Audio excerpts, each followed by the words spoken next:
compliqué. C'est compliqué. Je vais commencer depuis le début, hein.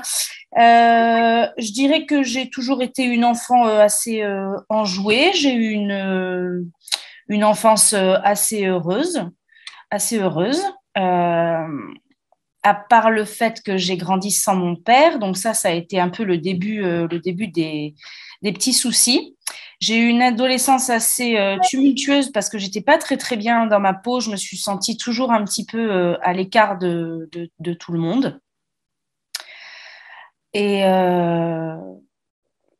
j'ai toujours été quelqu'un, je dirais, de très introspectif, euh, assez artiste aussi. Et je dirais que j'ai toujours eu un monde intérieur assez vivant.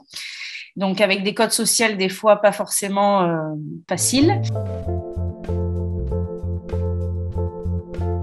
Quand j'ai eu 20 ans, j'ai décidé de voir le monde. Donc je suis partie m'installer en Angleterre parce que je voulais apprendre l'anglais et j'avais beaucoup de rêves. Je voulais faire beaucoup de choses.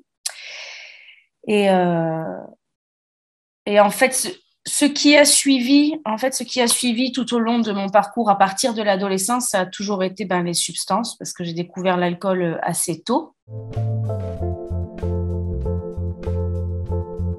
En général, je devais avoir 23 ans. Et je me suis rendu compte que je consommais pas de la même manière que les autres, que c'était très, très souvent dans l'excès, qu'il y avait beaucoup de blackout. Alors, je me suis jamais vraiment mis en danger parce que j'ai toujours eu le sens des responsabilités. Pour ça, ma mère m'a bien élevée. Donc, j'ai toujours gardé mon travail. J'ai toujours eu une vie, on va dire, dans les cases. Mais intérieurement, ça a toujours été le chaos, quoi. Je me mettais dans des états pas possibles. Je suis rentrée en France quand j'allais faire mes 29 ans. Et là, quand je suis rentrée en France, je me suis vraiment encore une fois retrouvée toute seule. J'étais partie 8 ans à l'étranger, donc je savais vraiment plus qui j'étais. Je continuais quand même toujours à boire parce qu'une fois que l'addiction s'est installée, c'est compliqué.